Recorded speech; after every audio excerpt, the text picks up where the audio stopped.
الحمدللہ،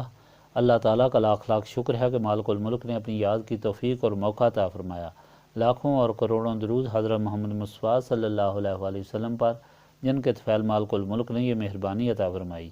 سامعین کرام، اللہ تعالیٰ نے قرآن پاک میں ارشاد فرمایا، اعوذ باللہ من الشیطان الرجیم، بسم اللہ الرحمن الرحیم۔ اور کیا آپ نے نہیں دیکھا بنی اسرائیل کے ایک گروہ کو موسیٰ کے بعد، جنہوں نے اپنے نبی سے یہ عرض کی، ہمارے لیے بادشاہ مقرر کر دیں کہ جس کی زیر نگرانی ہم اللہ تعالیٰ کے راستے میں جہاد کریں۔ نبی نے کہا کہ ہو سکتا ہے تم پر جہاد فرض کیا گیا تو تم جہاد نہ کرو گے۔ انہوں نے کہا کہ ہم کو کیا ہوا کہ ہم جہاد نہ کریں؟ اللہ تعالیٰ کے راستے میں دھری حالی کا ہمیں اپنے گھروں سے نکال دیا گیا، ہمیں اپنے بچوں سے دور کر دیا گیا۔ پھر جب ان پر جہاد فرض کیا گیا تو انہوں نے منہ موڑ لیا سوائے چند آدمیوں کے، اور اللہ تعالیٰ ظالموں سے واقف ہے۔ اس سے پہلے آپ کو یہ بات بتائی گئی ہے کہ قرآن پاک انسان کو اللہ تعالیٰ کا بندہ بنانے کے لیے مکمل ہدایت ہے، یعنی اس کے اعمال کو اس طرح درست کرنے کے لیے کہ وہ اللہ تعالیٰ کا صحیح بندہ بن کر زندگی گزارے، تاکہ جو دنیا اور آخرت میں اس کے لیے نعمتیں بنائی گئی ہیں ان سے کما حقوق مستفید ہو سکے۔ اس سلسلے میں اللہ تعالیٰ نے حقوق اور فرائض کو بڑی تفصیل سے بیان فرمایا، جو آپ کے سامنے بیان کر دیے گئے۔ خاص طور پر بیوی اور خامند کے حقوق اور فرائض بیان کیے گئے۔ ان کے بعد اللہ تعالیٰ نے جو ہدایت بیان فرمائی وہ پچھلی دفعہ آپ کے سامنے بیان کی گئی تھی، وہ یہ تھی کہ یقین رکھو کہ مارنے والا بھی اللہ تعالیٰ ہے، پیدا کرنے والا بھی اللہ تعالیٰ ہے، دینے والا بھی اللہ تعالیٰ ہے، اور جو وحدہ لا شریک ہے اور اس کے انسان پر بے شمار احسان ہیں، ان کا شکر ادا کرنا چاہیے۔ اور جب بھی ایسا موقع آئے کہ اس کے راستے میں جان اور مال کو قربان کرنے کا وقت ہو تو اس کو اپنی سعادت سمجھنا چاہیے، کیونکہ وہی فراخی عطا فرمانے والا ہے اور وہی تقدیر میں تنگی لکھنے والا ہے، اور آخر اسی کے سامنے پیش ہونا ہے۔ اس سلسلے میں اللہ تعالیٰ نے بنی اسرائیل کی تاریخ سے حضرت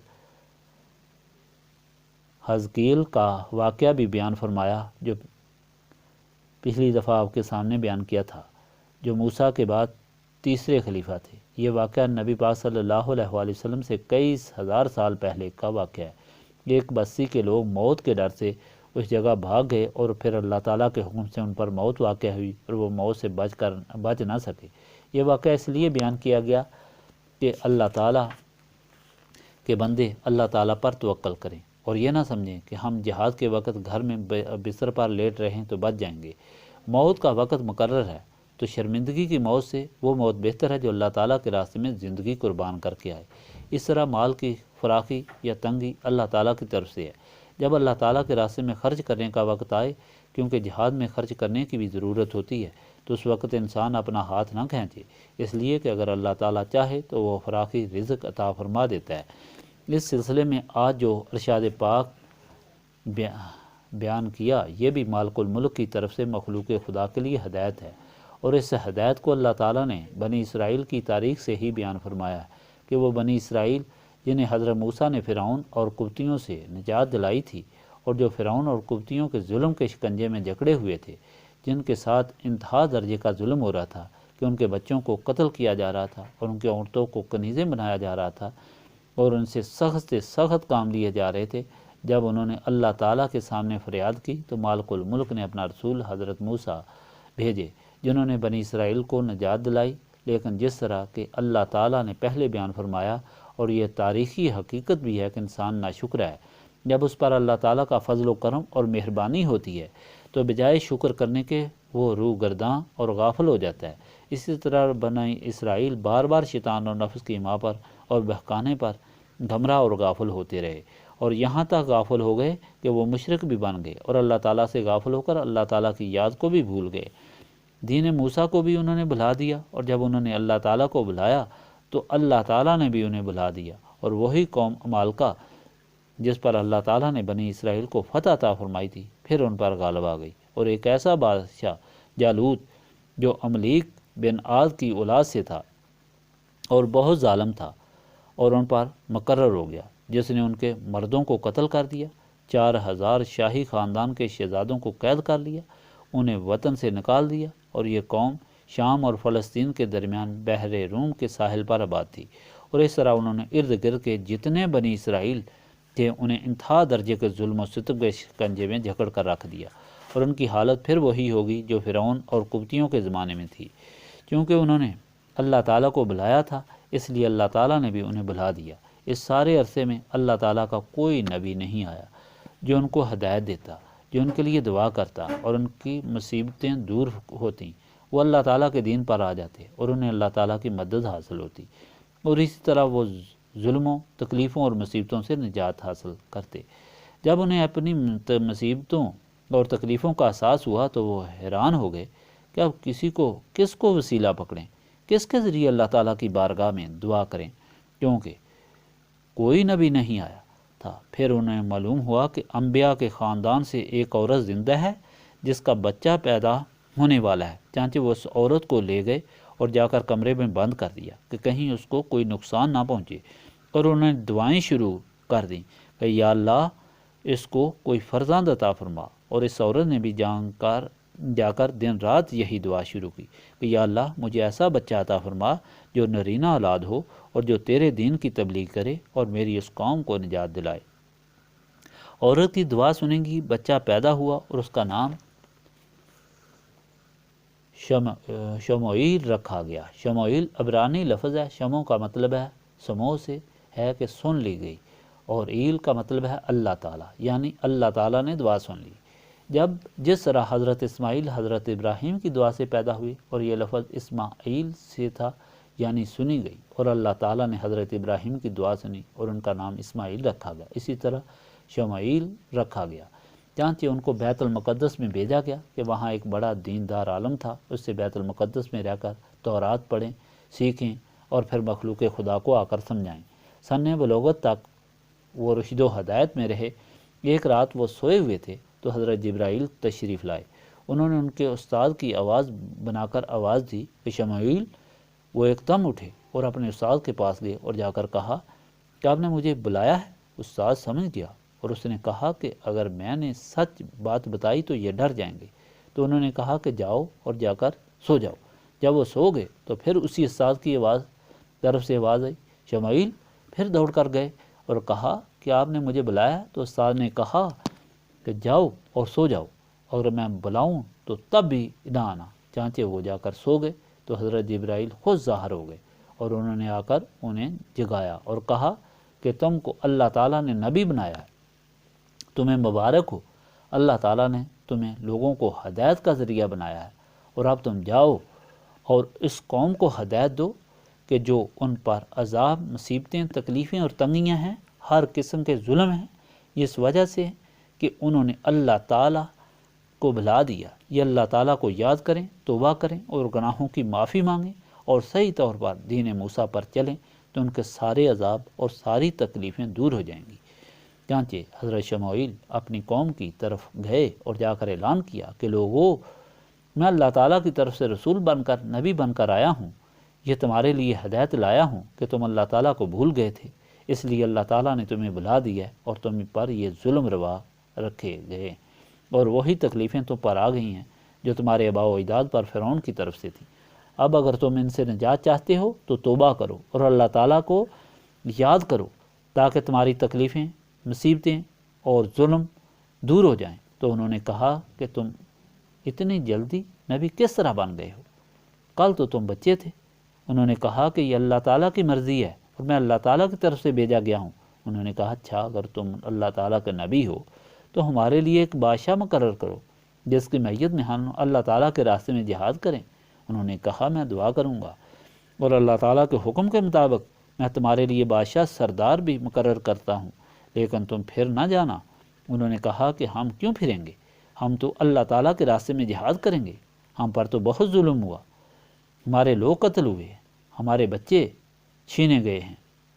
ہمارا وطن چھینا گیا۔ تو جب حضرت شموئیل نے اللہ تعالیٰ کے سامنے عرض کی تو اللہ تعالیٰ نے ان پر جہاد فرض کر دیا۔ اللہ تعالیٰ کے حکم سے حضرت شموئیل نے ایک سردار، ایک بادشاہ ان کے لیے مقرر کر دیا، اس کا نام طالوت تھا۔ تو یہ لوگ پھر گئے اور کہا کہ ہم اس کو نہیں مانتے۔ چنانچہ جب جنگ کا وقت آیا تو صرف 313 آدمی، جس طرح بدر میں 313 آدمی رہ گئے تھے، وہی ان کے ساتھ رہے، اور انہوں نے پھر یہ جنگ کی جس کی تفصیل بعد میں بتائی جائے گی۔ اس ہدایت کے متعلق بیان کی،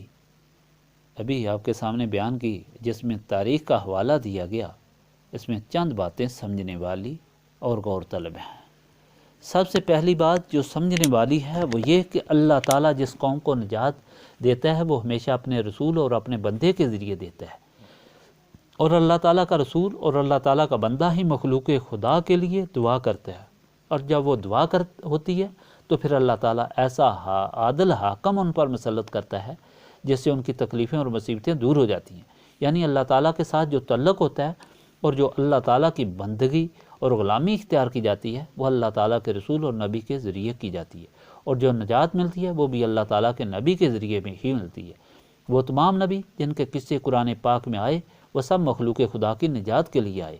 اور یہ قصہ جو آپ کے سامنے بیان کیا ہے یہ رسول بھی مخلوق خدا کی نجات کے لیے آئے، اور اس طرح ان کے ذریعے ہی اللہ تعالیٰ کا حاکم مقرر ہوا، اس نے بنی اسرائیل کو نجات دلائی۔ معلوم یہ ہوا کہ اللہ تعالیٰ کے رسول سے نسبت ہی اللہ تعالیٰ کی رحمت اور مہربانی حاصل کرنے کا ایک ذریعہ ہوتی ہے۔ پہلے تمام نبی اپنی قوموں کے لیے تھے، لیکن نبی پاک صلی اللہ علیہ وآلہ وسلم قیامت تک کے لیے نبی ہیں،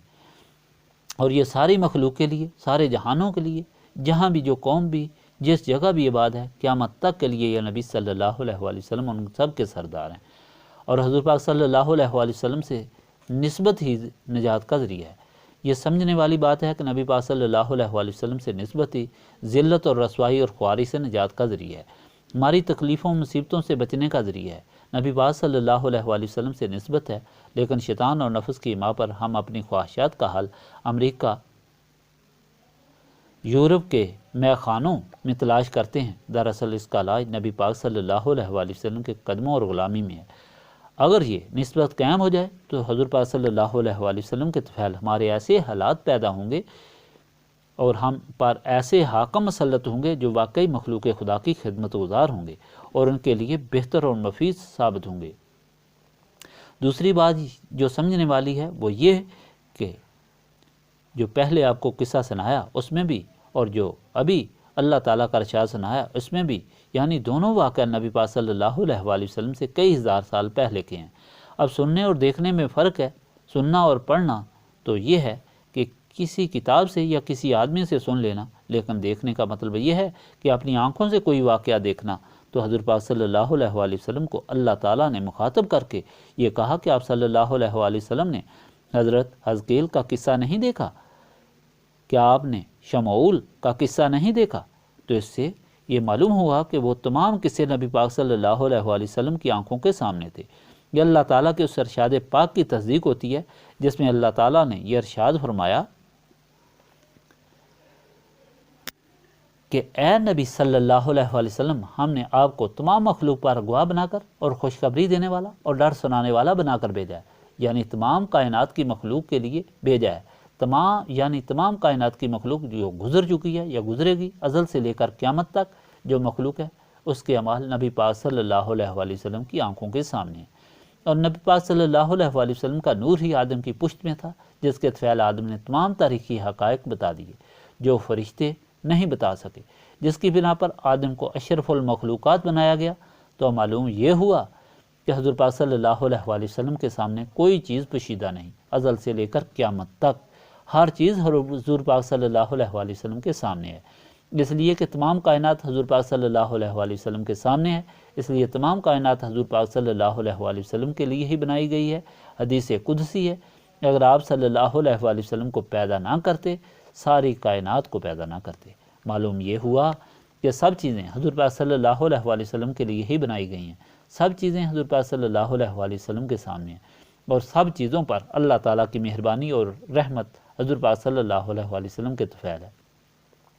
اور یہی وجہ ہے کہ اللہ تعالیٰ نے فرمایا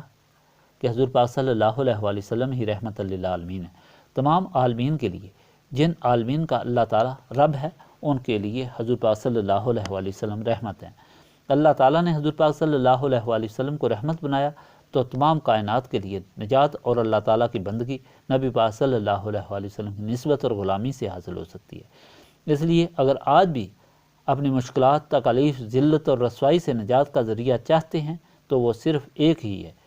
کہ نبی پاک صلی اللہ علیہ وآلہ وسلم سے نسبت قائم کریں، حضور پاک صلی اللہ علیہ وآلہ وسلم کی غلامی اختیار کریں، حضور پاک صلی اللہ علیہ وآلہ وسلم سے ایسی نسبت قائم کریں کہ جس طرح بلب کی نسبت پاور ہاؤس سے ہوتی ہے۔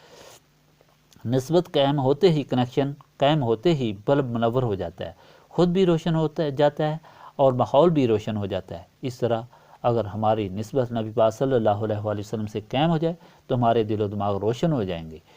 ہمیں برائی اور اچھائی میں تمیز حاصل ہو جائے گی، یعنی برائی سے نفرت اور اچھائی سے محبت ہوگی، اور ہم صراط مستقیم پر قائم رہ کر شیطان اور نفس کے خلاف جہاد کر سکیں گے اور جہاد میں کامیاب ہوں گے۔ یہ نسبت رسولی صلی اللہ علیہ وآلہ وسلم پاک سینوں کو حاصل ہو سکتی ہے، کیونکہ یہ وہ قیمتی دولت ہے جو پاک سینوں میں رکھی جاتی ہے، اور سینے پاک اللہ تعالیٰ کی یاد سے ہوتے ہیں، کیونکہ شیطان نفس کو قابو کر کے، نفسانی خواہشات پیدا کر کے سینوں اور دلوں کو سیاہ کر دیتا ہے، اور اس سیاہی کو دور کرنے کے لیے اللہ تعالیٰ کی یاد کی جاتی ہے۔ جب سینے پاک ہو جائیں تو نسبت رسولی صلی اللہ علیہ وآلہ وسلم حاصل ہوتی ہے، اور اس سے دل و دماغ روشن ہوتے ہیں، دونوں جہاں کے غموں سے نجات حاصل ہوتی ہے اور دونوں جہاں کی سرخروئی اور خوشی حاصل ہوتی ہے، اور یہی اس محفل کی غرض و غایت ہے۔ وہ سارے لوگ پیر صاحب فرمایا جو ہمارے پاس آتے ہیں، دراصل وہ یہی چاہتے ہیں کہ وہ ان ساری مشکلات اور تکالیف سے نجات حاصل کریں جو دنیا میں انہیں رسوائی اور ذلت کی طرف لے جاتی ہیں اور آخرت میں شرمندگی کا سبب بنتی ہیں۔ ان کے لیے وہ دعا تجویز کی گئی ہے جو ازل سے اللہ تعالیٰ نے پیدا فرمائی، اور جس کی ہدایت تمام کتب سماوی یعنی تورات، زبور، انجیل اور قرآن پاک میں دی گئی کہ لوگو تم اللہ تعالیٰ کے رسول صلی اللہ علیہ وآلہ وسلم سے نسبت قائم کرو، کیونکہ اللہ تعالیٰ کا رسول صلی اللہ علیہ وآلہ وسلم ہی سراج منیر ہے، وہی روشن کرنے والا چراغ ہے، وہی دل و دماغ کو روشن کرے گا اور تم برائی سے بچو گے اور نیکی کی طرف آؤ گے۔ اس لیے جن لوگوں کو بھی اللہ تعالیٰ یہ موقع عطا فرماتا ہے کہ وہ اس محفل میں حاضر ہوتے ہیں اور یاد الہی کرتے ہیں، ان کو اسی مدعا کو سامنے رکھ کر اللہ تعالیٰ کی یاد کرنی چاہیے۔ اب اس میں ایک بات ضرور ہوتی ہے کہ شیطان جو انسان کا دشمن ہے وہ اس محفل پاک میں آنے کے باوجود بھی انسانوں کو گمراہ کرنے کی کوشش کرتا ہے، اور اس طرح گمراہ کرتا ہے کہ انہیں اپنی ضروریات یاد دلاتا ہے اور اللہ تعالیٰ کی طرف سے ان کی توجہ ہٹا کر دنیاوی کاموں کی طرف لگا دیتا ہے، اور یہ بات دل سے بھول جاتی ہے اور دماغ سے نکل جاتی ہے کہ ہم اللہ تعالیٰ کی یاد کے لیے بیٹھے ہیں، اس اللہ تعالیٰ کی یاد کے لیے جو قادر مطلق ہے، جو علیم و سمیع ہے، بصیر ہے، جو ہر جگہ موجود ہے، جس کے سامنے ہر چیز ہے، جس کی اجازت کے بغیر ایک پتا بھی نہیں ہل سکتا۔ ہم اس کی یاد کے لیے بیٹھے ہیں تو ہماری جتنی بھی بگڑی ہے وہ ساری بن جائے گی۔ یہ کیسے ہو سکتا ہے کہ ہم اس کی یاد کے لیے بیٹھیں اور ہمارا کام بھی خراب ہو جائے؟ اس لیے کاملاً اللہ تعالیٰ کی طرف متوجہ ہو کر اس مدعا کو سامنے رکھنا چاہیے۔ اللہم صلی علی سیدنا محمد وعلی آلہ وصحبہ صلاۃ تکون لنا امان من کل خوف، لا الہ الا انت سبحانک انی کنت من الظالمین۔ ربنا آتنا فی الدنیا حسنۃ وفی الآخرۃ حسنۃ وقنا عذاب النار۔ استغفر اللہ العظیم الذی لا الہ الا هو الحی القیوم واتوب الیہ۔ استغفر اللہ العظیم الذی لا الہ الا هو الحی القیوم واتوب الیہ۔ استغفر اللہ العظیم الذی لا الہ الا هو الحی القیوم واتوب الیہ۔ استغفر اللہ العظیم الذی لا الہ الا هو الحی القیوم واتوب الیہ۔ ربنا تقبل منا انک انت السمیع العلیم وتب علینا انک انت التواب الرحیم۔